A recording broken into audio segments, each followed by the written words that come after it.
My parents said I was a curse born on a leap year. My parents told the world I died at birth, a tiny, tragic footnote in their story. In reality, I was their living secret, the shame they kept locked away in a soundproofed room in our basement. They called me a curse, a leap year baby who, according to my mother's fractured logic, could only be allowed to exist on the single day of my birth, February 29th. For the other 1,460 days of the cycle, I was a nonentity, a ghost fed through a slot in the door like an animal they couldn't bring themselves to put down.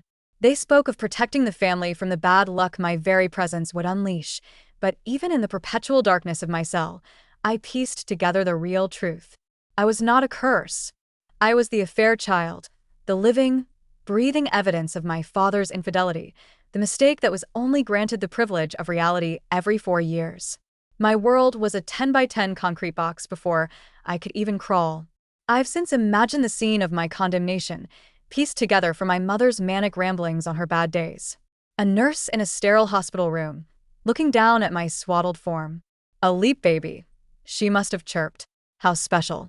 That one innocent word, special, must have been the key that unlocked the madness in my mother's mind. Her eyes, I picture them going wild and unfocused. She'll only exist sometimes, she would have whispered, a frantic, brilliant solution blooming in the fertile ground of her psychosis. That's perfect. That's the answer. I would learn much later, from the strange, dog-eared books she'd sometimes push through my food slot about her diagnosis. Schizophrenia. A battle she had been silently, stubbornly losing for years, refusing the medication that might have quieted the voices. My father, as always, was drunk when they brought me home. Not just his usual evening buzz, but the kind of deeply hammered, guilt-soaked stupor where a man will agree to anything to make the noise in his own head stop. While he nodded along, his head lolling, the smell of bourbon seeping from his pores, my mother laid out her divine, insane plan. She's cursed, you understand? She'd explained, her voice a low, conspiratorial hiss he was too inebriated to question. Your baby. Your sin. But there's a loophole in the curse. Leap babies don't truly exist, except on their day. If we keep her hidden, contained, she can't spread the contagion. We can protect our real family. My prison was constructed with a chilling speed and efficiency. Thick, black soundproofing foam, the kind used in recording studios, was stapled to every inch of the walls and ceiling, a suffocating blanket designed to swallow my infant cries before they could ever escape and betray my existence. A small, functional bathroom was attached, a single concession to basic human sanitation. The door was heavy, solid oak, fitted with a deadbolt on the outside. At the bottom, a small, hinged slot was cut, just large enough for a tray of food to be pushed through. In the corner of the ceiling, a single, unblinking electronic eye, a security camera, was installed. It was their window into my world, a way to confirm I was still breathing without the risk of actually having to see me, to be contaminated by my cursed presence. There were no windows to the outside world, no light switch I could control.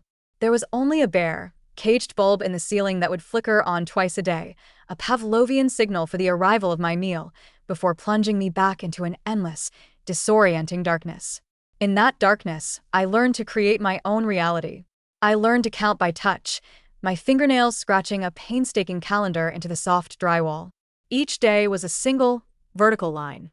I would scratch 1,461 marks, a testament to my patience and my pain, between each time the heavy door would swing inward. On those rare, sacred days of my existence, my mother would appear in the doorway, her eyes sometimes holding a glimmer of the woman she was before the voices took over. She would look at me, her secret, cursed child, and whisper the words that defined my reality. Today you're real, baby. Today you exist. My brothers, Mason and Luke, were born 13 months after me. They were the real children, the do-over, born on a safe, normal day in a safe, normal month. They were granted all the privileges of a normal life, sunlit bedrooms upstairs, toys that weren't discarded books about demons, and birthday parties that happened every single year. I knew them only as a collection of sounds. The rhythmic thud of a bouncing ball on the floorboards above my head. The muffled, joyful theme songs of cartoons I would never see. The sound of their feet, growing from the light patter of toddlers to the heavy stomps of boys, a constant, auditory reminder of the life passing me by just a few inches above my head. My mother wove a mythology of fear around the basement, a dark fairy tale to keep her real children safe from the monster below. "It's dangerous down there," she'd warn them, her voice sharp and brittle. "Toxic mold. One breath could kill you." But children are curious creatures, and rules are made to be broken. Mason, my older younger brother, found me by accident when he was 7. He was chasing a stray ball that had bounced down the forbidden concrete stairs, our mother's shrieking commands to stay away fading behind him. I heard the scuff of his sneakers outside my door. He must have seen the small, dark slot, an anomaly in the smooth, painted surface of the door. He pressed his face to it, his eye a curious, disembodied orb in my limited, slit-like view of the world. Two pairs of eyes, from two different universes, met in that tiny space. "There's a girl in here," he screamed, his voice a high-pitched siren of pure shock. My mother was on him in an instant, her hands like claws, dragging him away. The sharp, stinging sound of a slap was followed by her frantic, hissing explanation. "That is not a girl. That is an echo. A ghost of a bad thing. If you see it again, if you speak of it again, our whole family will die." He learned that day, as I had learned from birth, that my existence was a secret to be kept, a truth to be buried under layers of fear and delusion. The worst part of my confinement, the truest torture, wasn't the darkness or the silence. It was the constant, agonizing proximity to a life I was forbidden from living. I was a ghost haunting my own home, a silent audience to the play of their lives. I heard the melodies of Happy Birthday sung to my brothers, their names shouted with a joy that was never, ever meant for me. I heard the gleeful rustle and tear of wrapping paper on Christmas mornings, their excited squeals of delight a stark contrast to the hollow silence of my own concrete cell. On my mother's rare good days, when the medication managed to temporarily smooth the sharp edges of her delusions, the smell of her baking, chocolate chip cookies, her specialty, would drift through the vents, a sweet, torturous aroma that filled my soundproof prison while I ate my own meal of cold rice and beans, pushed through the slot on a chipped plastic tray. My father, in his own weak, bourbon-fueled way, tried to intervene once. I could tell it was him by the heavy, shuffling gait of a man perpetually trying to walk a straight line while the world tilts beneath his feet.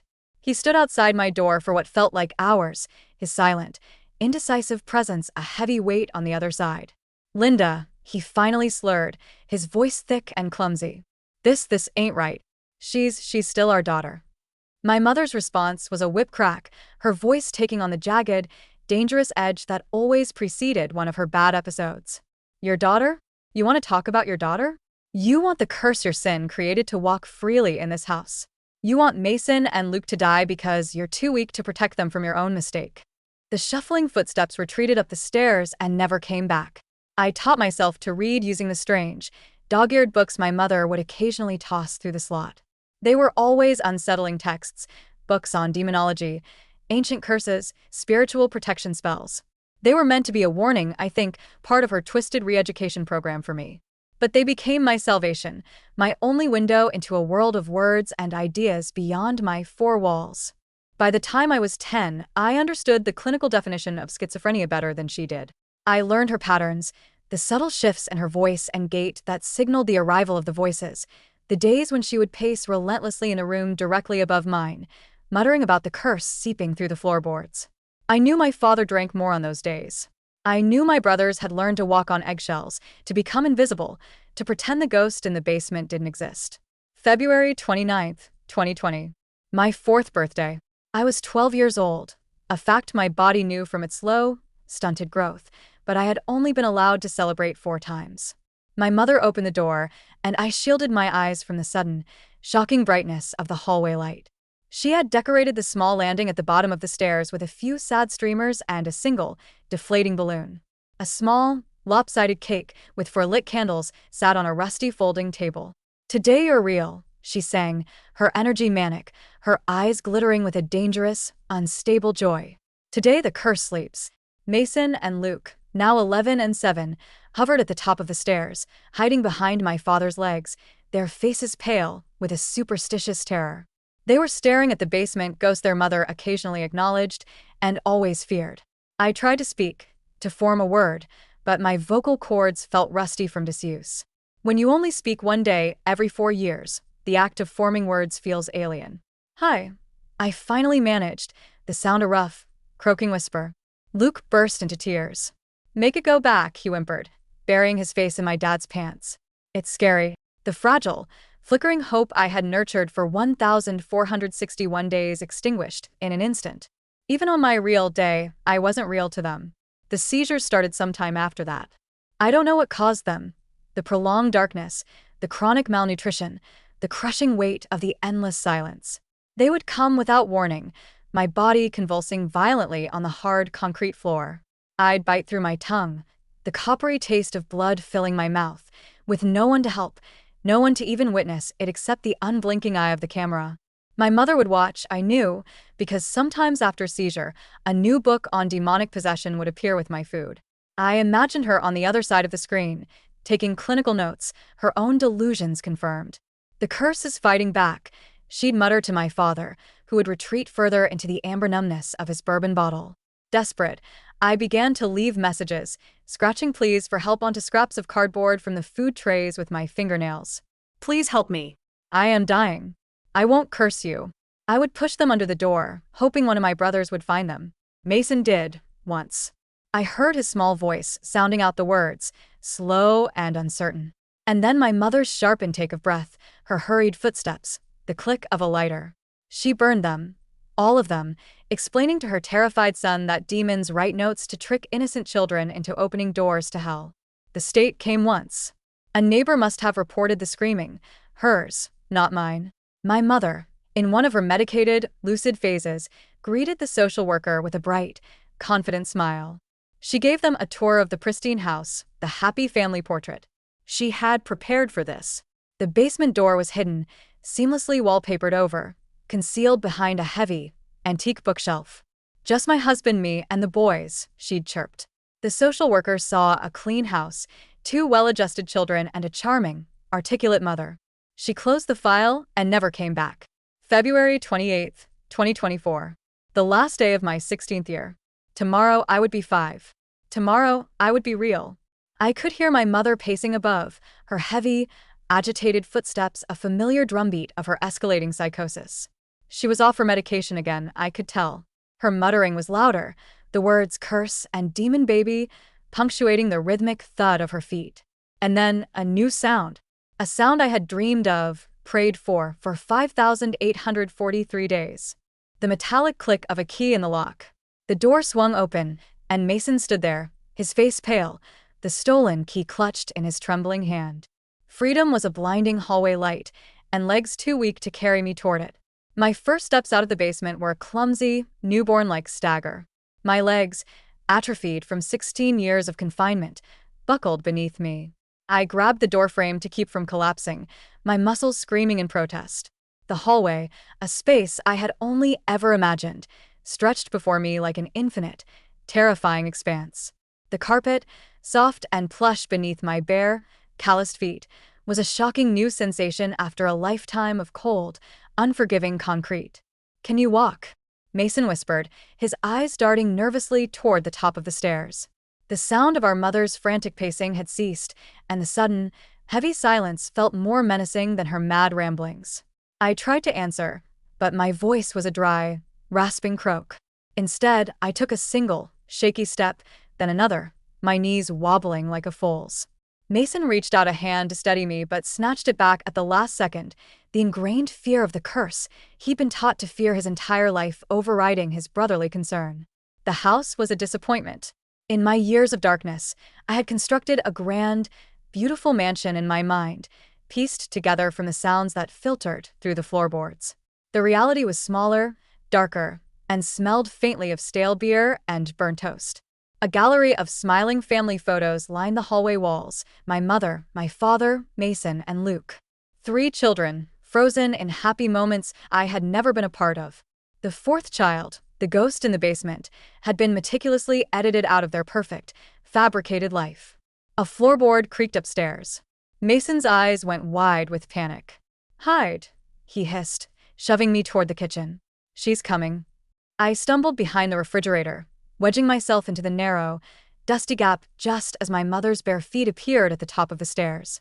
My heart hammered against my ribs, a frantic, trapped bird, so loud I was certain she could hear it. Through the gap, I watched her descend, her hair a wild, uncombed tangle, her nightgown stained with what looked like old coffee. Mason. Her voice had that sharp, jagged edge that meant the voices in her head were screaming. What are you doing up? Getting a glass of water, he lied, his body instinctively moving to block her view of the kitchen. Her eyes, narrowed and suspicious, swept the room. She pushed past him, her nostrils flaring as if she could physically smell my presence. Something's wrong, she muttered. The balance is off. The curse is moving. She made a beeline for the basement door. My entire body went rigid. In a matter of seconds, she would see the open lock, the empty room, the escaped prisoner. Mason trailed after her, his hand shaking. The shriek that tore from her throat when she saw my vacant cell was a sound of pure, animalistic terror. It rattled the very windows of the house. No, no, no, no, no. She spun on Mason, her hands grabbing his shoulders, her grip like a vice. What did you do? You let it out. Nothing. I didn't. The curse will take you now.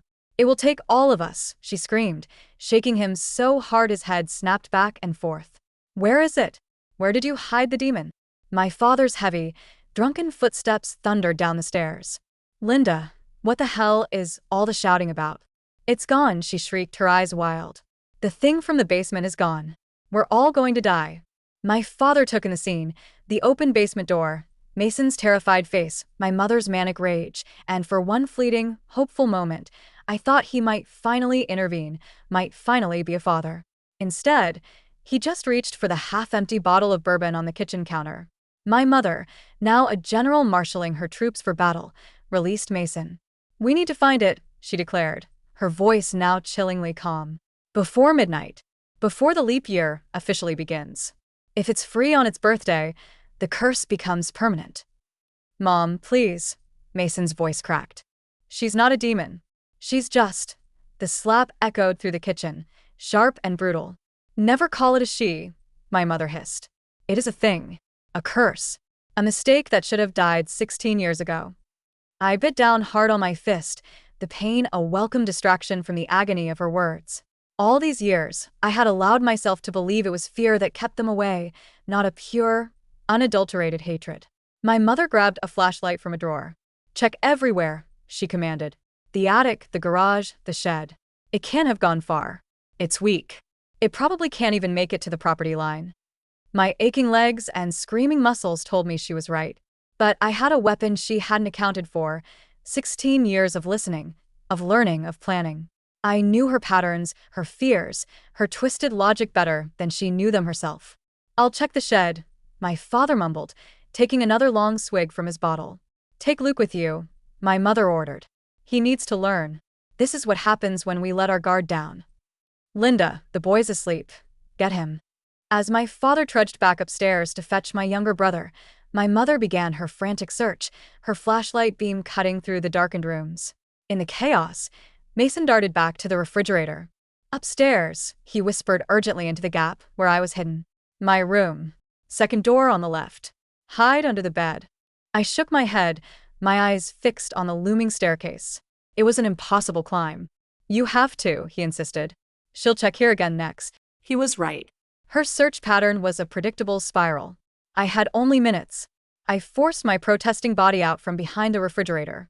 The 15 steps of the staircase rose before me like a mountain. I gripped the railing, pulling myself up, one agonizing, burning step at a time. Halfway up, I heard Luke's sleepy, confused voice. Why do I have to look for ghosts, Dad? Just do what your mother says. My father slurred. This is life or death. My mother's voice cut in, sharp and clear from the bottom of the stairs. The thing that lives downstairs is loose. If you see it, don't look in its eyes. Don't listen to its lies. Just scream for me. They were turning my baby brother into a monster hunter, and I was the monster. I reached the top of the stairs just as the makeshift search party headed out the back door. The upstairs hallway was a foreign country.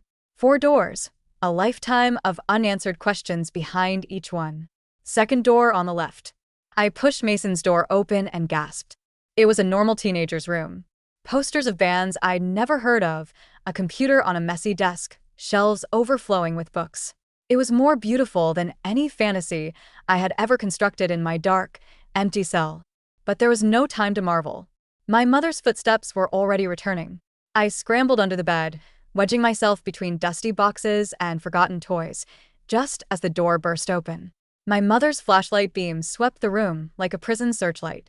"I know you're in here," she sang, her voice a sing-song, too sweet melody that always signaled her worst episodes. "I can smell the curse." 16 years of basement rot. The beam passed inches from my face.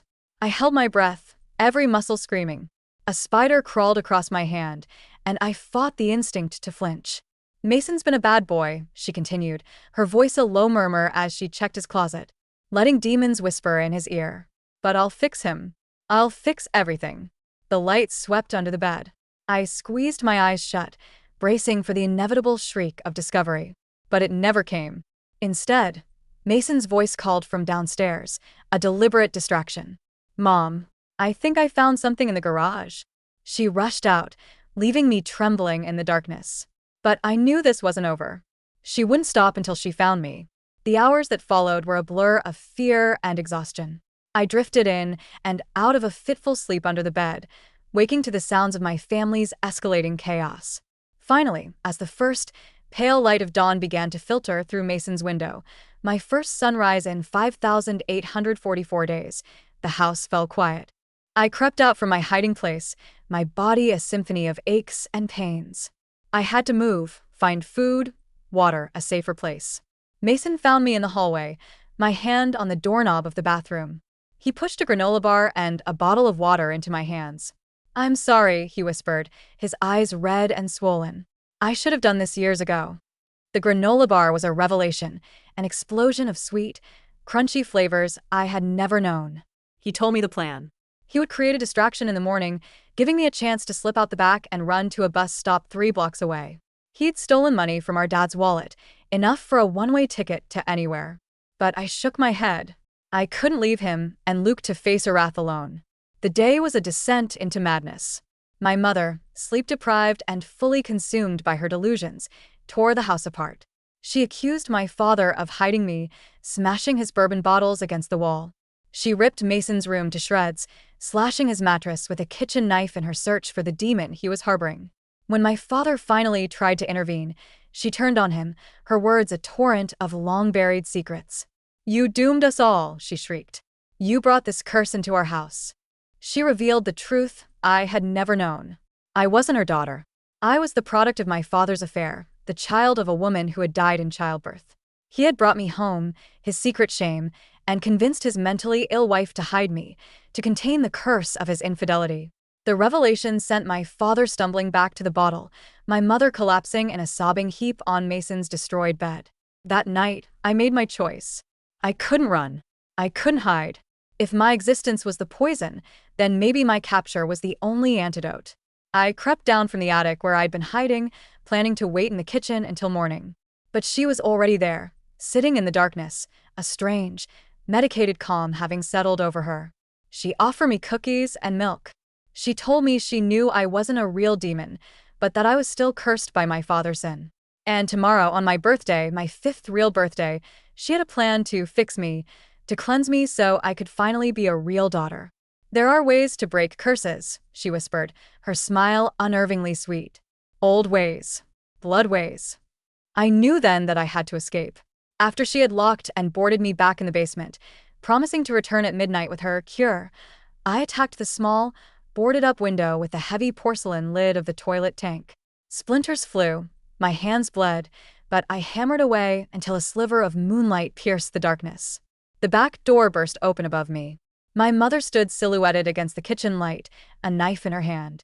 But instead of chasing me, she raised the blade to her own throat. "If I don't come back," she called out, her voice eerily calm, "the curse will demand blood. If not yours, then mine. Then Mason's. Then Luke's." It was then that Luke, my sweet, brave little brother, walked past his terrified father and brother, right up to our mother.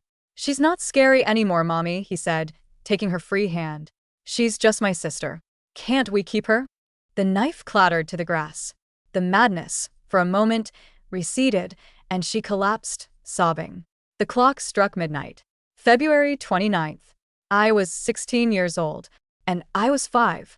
The night gave way to a fragile, surreal dawn. My mother, stabilized by a fresh dose of medication, sat at the kitchen table, her eyes clear but haunted. My father, sober for the first time in what felt like a lifetime, made pancakes. They gave me a name that day, the one my biological mother had written on my birth certificate before she died: Grace. For one day, my fifth real birthday, we were a family. But as the sun began to set, the darkness returned to my mother's eyes. The voices were whispering again. At 11:59 p.m., she smiled at me, a sad, broken smile. "The curse is me," she whispered. And then she ran, not towards me, but towards the highway at the end of our street, a final, tragic act of what she believed was protection.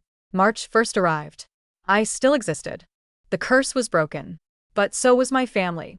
The sirens came. My father came back, supported by paramedics, his face a mask of hollow shock. My mother did not. In the aftermath, Child Protective Services stepped in.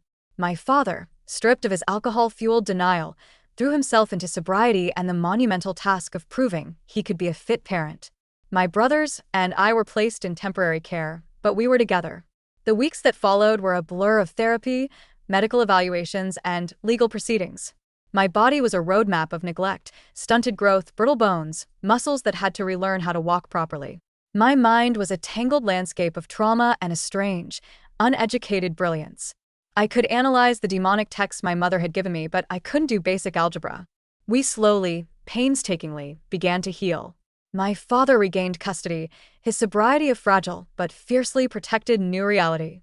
He got a job at a warehouse, his pride in an honest day's work replacing the shame that had lived in his eyes for years. Mason, wrestling with a profound guilt that he hadn't saved me sooner, threw himself into his studies, his grades soaring.